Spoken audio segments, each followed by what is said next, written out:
বান্দার দোয়া কবুল হবেই হবে যদি সে সঠিকভাবে দোয়া করে, অন্তর থেকে দোয়া করে। দোয়া না করার জন্য ইবলিস আমাদেরকে একটা যুক্তি দিচ্ছে, সেই যুক্তিটা শুনেন। সেই যুক্তিটা হলো, প্রথমটা তো এটা যে আমরা দোয়া করতে জানি না, তো আমি শিখাই দিলাম দোয়া করবেন কেমনে। সূরা ফাতিহা পড়বেন, দুরূদ শরীফ পড়বেন, দোয়া শুরু করবেন, ব্যাস। বাংলা আল্লাহর প্রশংসা করে, দুরূদ শরীফ নবীর জন্য করে পাঠ করে, এরপর তো আল্লাহর কাছে মনের চাওয়াগুলো পেশ করবেন। নবী করিম সাল্লাল্লাহু আলাইহি সাল্লাম বলেছেন, হারাম কোনো কাজের এবং আত্মীয়তার বন্ধন ছিন্ন করার জন্য যদি কেউ দোয়া না করে, বান্দার দোয়া কবুল হবেই হবে যদি সে সঠিকভাবে দোয়া করে, অন্তর থেকে দোয়া করে। কারণ গাফেল অন্তর দোয়া আল্লাহ তাআলা কবুল করেন না। আপনার মায়ের পেঁয়াজ দরকার নাই, আপনি কোনো কথা বলতে জানেন না, ভাই যে বোবা, তারও তো মনের চাওয়া আছে, আছে না নাই? তো আল্লাহ তাআলা তার মনের চাওয়া বুঝেন না? আল্লাহ রাব্বুল আলামিন সবকিছু টের পান। অতএব আপনি অনেক সাজানো গোছানো কথা বলতে পারছেন না, কোনো দরকার নাই। আপনি যা পারেন তা বলেন, কিছু বলতে পারছেন না, শুধু চোখের পানি বলেন এবং মনের আকুতিগুলো মনে মনে বলেন, আল্লাহ তাআলা সেটা পর্যন্ত শুনতে পান। দোয়া করবো তো ইনশাআল্লাহ।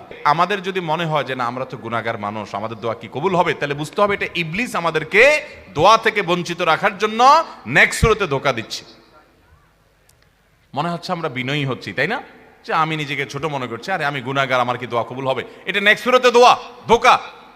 আপনার দোয়া কবুল হবে না কে বলেছে? আল্লাহ ওয়াদা করছেন, উদউনি, তোমরা আমার কাছে দোয়া করো, আস্তাজিব লাকুম, আমি দোয়া কবুল করব।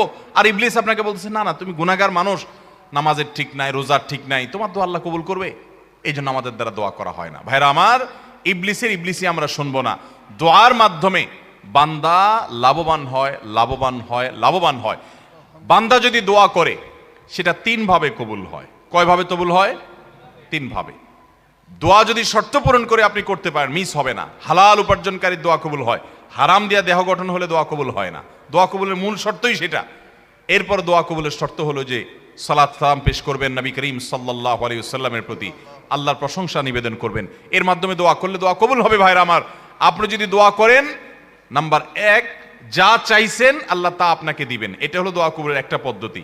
চাইছেন একটা, আল্লাহ দিয়েছেন আরেকটা, সেটাও দোয়া কবুলের পদ্ধতি। আপনি মনে করতেছেন যে আমার এই মুহূর্তে পানি হইলে মনে হয় লাভ হবে, আল্লাহ তাআলা আপনাকে হয়তো পানি না দিয়ে আরেকটা দিয়েছেন যেটা আপনার এর চেয়ে বেশি ইম্পর্টেন্ট, আপনি নিজে জানেনও না সেটা। তো দোয়াটা সেভাবেও কবুল হয় যে আমি যা চাইছি তা হয় নাই, কিন্তু অন্য কিছু হয়েছে যা আমি চাই নাই। এটা দোয়ার মাধ্যমে হয়। তৃতীয়ত, বান্দার দোয়া কখনো কখনো আল্লাহ দুনিয়াতে কিছুই দেন না দোয়ার বিনিময়।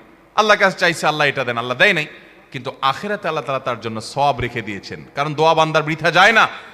কোন কোন হাদিস থেকে আমরা জানি কিয়ামতের ময়দানে মানুষ কিছু সওয়াব দেখে বলবে, এই আমলগুলো তো আমি করি না, এগুলো সওয়াব করতে থেকে আসলো। তখন বলা হবে, দুনিয়াতে তুমি যে দোয়া করছিলা সেই দোয়াটা আল্লাহ তাআলা দুনিয়াতে তোমার মঞ্জুর করে না, এটা জমা করে রেখে আখিরাতে তোমাকে সওয়াব দিয়েছেন। তখন সে বলবে, ইস, আমার দুনিয়ার সব দোয়া যদি না মঞ্জুর হয়ে সবগুলোর বিনিময় যদি আখিরাতে অনন্তকালের জন্য পেয়ে যেতাম, কতই না ভালো হতো। দুনিয়ার জীবন তো সংক্ষিপ্ত ছিল, এখানে তো অনন্ত অসীমকাল ভোগ করব। অতএব দোয়া করবো তো ইনশাআল্লাহ।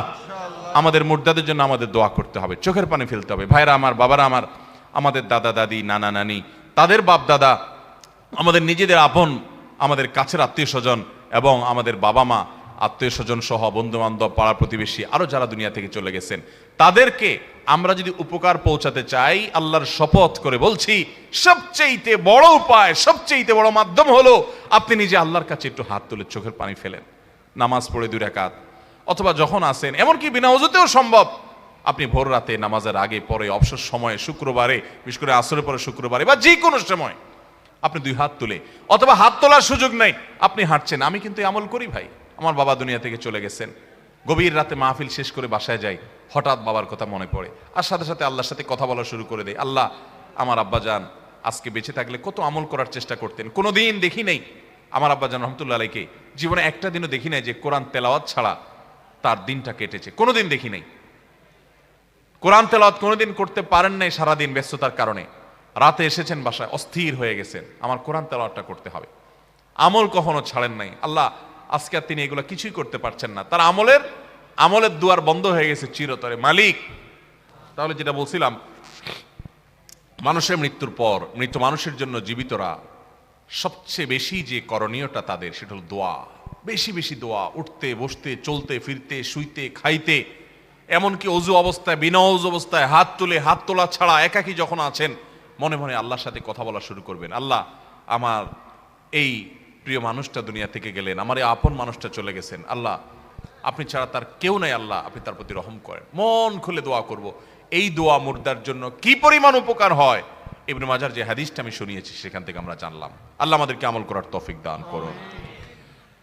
মৃত ব্যক্তির জন্য আর কি করতে পারি আমরা, আমি দীর্ঘ আলোচনা যাব না কারণ অনেক সময় হয়ে গেছে। মৃত ব্যক্তির জন্য আমরা আরো যা করতে পারি সেটা হলো সাদাকা, দান, তার তরফ থেকে দান করতে পারি, এটা অনেক বেশি উপকারী তার জন্য।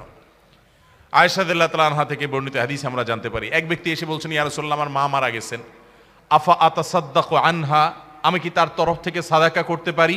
নবীজি সাল্লাল্লাহু আলাইহি ওয়াসাল্লাম তখন বলেছেন, নাম, হ্যাঁ, তুমি তোমার বাবা, তোমার মায়ের তরফ থেকে তুমি সাদাকা করতে পারো। এক সাহাবী তার মায়ের তরফ থেকে না বাবার তরফ থেকে যেন একটা কুয়ার পানি, তখন পানি পান করা মরুভূমিতে, এখনো এটা অনেক বড় একটা ব্যাপার, কাউকে পানি পান করানো, পানি পাওয়া যায় না যেখানে সেখানে, তিনি গোটা কুয়া দান করে দিয়েছেন যে মানুষ পানি পান করুক আল্লাহর জন্য, সওয়াব যুক্ত হোক আমার মায়ের আমল নামায়। এই জন্য আমাদের মৃত আত্মীয় স্বজনদের জন্য আমাদের দোয়ার পরে সবচেয়ে বড় এবং মূল করণীয় হলো দোয়া। এর পাশাপাশি আমাদের যে কাজটি করা উচিত এবং এটা তাদের উপকারে আসবে সেটা হলো তাদের জন্য সাদাকা করা ভাই। এবং এই সাদাকায় নাম ফুটানোর নিয়ত করবেন না। মসজিদে 10 ব্যাগ সিমেন্ট দিচ্ছেন আর 5 বার নাম লেখে দিচ্ছেন যেন আপনার নাম ঘোষণা হয়, তাহলে সেটা সওয়াবের আশা আপনি রাখিয়েন না। আপনি দান করবেন কার কাছ থেকে? সওয়াবের আশায়। ওই মসজিদের লোকজন জানবে, কমিটির লোকজন জানবে, মুসল্লিরা জানবে, মাহফিলে 10,000 টাকা দিয়া হুজুরকে দিয়া ঘোষণা করে আমার হাবা নিয়েছেন, সবাই জানলো, এসব নিয়ত যদি থাকে তাহলে সেক্ষেত্রে এটা সওয়াব তো পাবেনই না, বরং লৌকিকতার কারণে, শিরকে আসগার, রিয়ার কারণে শিরকে আসগারের গুনাহ হতে পারে। এই জন্য ভাইরা, আমাদের মৃত ব্যক্তিদের জন্য আমরা দান সাদাকা করব। দান করা মানে এই না যে আপনাকে লাখ লাখ কোটি কোটি টাকা দান করতে হবে। আপনি গরিব মানুষ, আপনি 10 টাকা দেন, 5 টাকা দেন, আপনি অল্প টাকা দেন। দানের সময় নিয়ত করবেন, আল্লাহ এই মসজিদে আমি 10 টাকা দিচ্ছি, মাদ্রাসা 10 টাকা দিচ্ছি, একটা কালভার্ট বানিয়ে দিচ্ছি, একটা গরিবকে একটা সেলাই মেশিন কিনে দিচ্ছি যার সেলাই মেশিনের দ্বারা উপার্জন হতে পারে, একজনকে একটা রিক্সা কিনে দিচ্ছি যার রিক্সায় ভাড়া চলে তাকে মালিক বানায় দিলাম। আল্লাহ আমি একজনকে একটা জিনিস দিচ্ছি, কেন এই জিনিসটা দিচ্ছি? এটার সওয়াবটা আমি নিজে চাচ্ছি না, আমার মা যিনি মারা গেলেন, আমার বাবা যিনি চলে গেলেন, আমার স্বামী কিংবা স্ত্রী, বন্ধু কিংবা বান্ধব যে চলে গেছেন তার জন্য আল্লাহ এটাকে সওয়াবের জন্য আপনি এটা তার পক্ষ থেকে কবুল করেন, তার আমল নামার সওয়াবটা অ্যাড করে দিয়েন। এই আমলটা আমরা যদি মুর্দাদের জন্য করি সেটা অনেক বেশি উপকারী। চেষ্টা করবো তো ইনশাআল্লাহ। এই দানের আমলটা, এটাকে আবার আমরা আমাদের মন মতো বানায় নিয়েছি। কিরকম? 7 দিনে, 3 দিনে, 40তম দিনে মানুষ খাইয়ে দান করতে হবে, এই ফরম্যাট তো সাহাবা ইকরাম থেকে আমরা পাই না। হ্যাঁ, আপনি খাদ্য দান করতে পারেন মুর্দার তরফ থেকে, দোষের কিছু নেই, কিন্তু সেই খাদ্য দানটা যেন রীতিমতো আনন্দ অনুষ্ঠানের মতো দেখা না যায়। আপনি গরিব দুঃখীকে খাবার খাওয়ান, এতিমখানায় খানা দেন, আপনি গরিবদের বাড়িতে বাজার করে দেন, টাকা পয়সা দিয়ে দেন। ভাইরা আমার, কিছু কিছু আমল আছে যেগুলো আমাদের সমাজে নাই। আমি সৌদি আরবে দেখেছি যে আপনার কোন একজন মানুষ চেহারা সুরত দেখে মনে হচ্ছে উনি গরিব মানুষ, বাজার করে সুপার মার্কেটে ক্যাশের কাউন্টারে আসছে, আল্লাহর আরেক বান্দা পেছন থেকে এসে বলছে, যদি আপনি মনে কিছু না করেন আপনার বিলটা আমি দিয়ে দিতে চাই, তার বিলটা দিয়ে দেন। কত খুশি লাগে তার কাছে। আপনি বাজারে যেয়ে দেখেন, বহু গরিব মানুষ আছে বারবার মাছ বাজারে যেয়ে মাছ মূলায় নিতে সাহস করে না, টাকার অভাব আছে, মাছটা পছন্দ হয়েছে কিন্তু নিতে পারে না। আপনাকে যদি আল্লাহ তৌফিক দেয়, ওই আপনার মায়ের জন্য, আপনার বাবার জন্য আপনি তাদেরকে সওয়াব দেওয়ার উদ্দেশ্যে গিয়ে তার পিঠে হাত দিয়ে বলেন, ভাই আপনি মনে কিছু না করলে আপনার এই মাছটার বিল আমি দিতে চাই, আল্লাহকে খুশি করার জন্য। কত দোয়া পাবেন জানেন? কিছু কিছু সময় আছে যে আপনার হাজার হাজার টাকা দানের চাইতে 200-400 টাকা দানের অনেক বেশি সওয়াব হয়। একটা গরিবের বাচ্চা দেখছেন যে বারবার কোনো একটা হোটেলের সামনে ঘুরছে, কিন্তু খাবার কেনার সাহস পাচ্ছে না, মুদি দোকানে যাচ্ছে, বারবার মোলামুলি করছে, নেওয়ার সাহস পাচ্ছে না, আপনি তো তাকে জিনিসটা কিনে দিলেন মুর্দার তরফ থেকে। এটা হলো সাদাকার সবচাইতে উত্তম পদ্ধতিগুলোর একটি। এছাড়া মসজিদ মাদ্রাসাতে সাদকা জারিয়ামূলক কাজ করতে পারি, মাদ্রাসা এতিমদেরকে আমরা খাওয়াই দিতে পারি। আমরা আমাদের মৃত আত্মীয়স্বজনের তরফ থেকে দান করব, সেটা সাদাকা হোক, নগদ টাকা হোক, খাবার দাবার হোক, কোনো স্থায়ী কাজে হোক, সবচেয়ে উত্তম হলো সাদকায়ে জারিয়া। সাদকায়ে জারিয়া এটা সবচেয়ে বেশি উত্তম। সাদকায়ে জারিয়া বলতে মসজিদ মাদ্রাসার ভবন করে দিলেন, একটা কালভার্ট করে দিলেন, সমস্ত মানুষ উপকার পেল। একটা রাস্তা ভেঙে আছে, আপনি রাস্তাটা ঠিক করলেন, যত মানুষ যাবে উপকার পাবে, আপনার ওই মৃত মা বাবা সওয়াব পাবেন। চেষ্টা করবো তো ইনশাআল্লাহ। তাহলে মৃত মা বাবার তরফ থেকে, আত্মীয় স্বজনের তরফ থেকে আমরা সাদাকা করব, দান করব, এটা অনেক বেশি উপকারী। স্থায়ী দান ভালো, আর অন্যগুলো আমরা করতে পারি, কিন্তু দিন ঘন্টি করে যে খানা খাওয়াইতে হবে এরকম কোন কালচার ইসলামে আমাদেরকে করতে বলা হয় নাই। এগুলো এসেছে শ্রাদ্ধ থেকে। শ্রাদ্ধ আমি ডিটেইল আর যাব না, গুগলে গিয়ে তালিব বিশ্ব রপালা আকার দয়ের পিঠে বড় দ শ্রাদ্ধ লিখে সার্চ দেন, সার্চের রেজাল্ট পাবেন, শ্রাদ্ধ কাকে বলে কি। এরপরে আমাদের মুসলমান সমাজের এই আনুষ্ঠানিকতার সাথে আপনি মেলান, আপনার দিনের আলো মতো পরিষ্কার হয়ে যাবে। আমি একবার নয় বহুবার দেখেছি, অনেকগুলো ওয়েবসাইটে দেখেছি হিন্দু ধর্মর ভাইদের তাদের ধর্মবিশ্বাস মতে শ্রাদ্ধ কিভাবে করে আপনি দেখবেন আমাদের সাথে মিলে যায়। অতএব আমরা অমুসলিমদের কোনো কাজের অনুসরণ করব না, আমাদের জন্য কোরআন এবং হাদিসই যথেষ্ট। আল্লাহ আমাদেরকে আমলের তৌফিক দান করেন। এছাড়া মৃত ব্যক্তির তরফ থেকে আপনি ওমরা করতে পারেন, হজ করতে পারেন, এগুলো তাদের জন্য উপকার আসে। যদি আপনার তৌফিক থাকে, সেটা না পারেন ওই যে আপনি যতটুকু পারেন ততটুকু করেন, দোয়াটা করেন। এছাড়া মুর্দাদের জন্য আমরা আর কি করতে পারি? অনেক ওলামা একরামের মধ্যে এখানে মত পার্থক্য আছে যে অন্য সব আমলই তাদের পক্ষ থেকে আমরা পৌঁছাতে পারি কিনা। যেমন কোরআনে কারীমের পড়ে তেলাওয়াতটা তাদের জন্য সওয়াব বকশিশ করলাম, সিয়াম তাদের পক্ষ থেকে রাখার কত হাদিসে আছে, তারপরে নামাজ পড়ে আমি এটা সওয়াবটা তাদের জন্য বকশিশ করলাম, এটাও জায়েজ আছে। তবে অনেক আমাকে সেখানে ভিন্ন মত পোষণ করেন।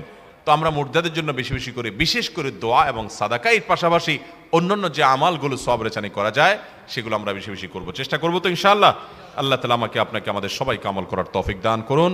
জাযাকুমুল্লাহু খাইরা ওয়া আখিরু দাওয়ানা।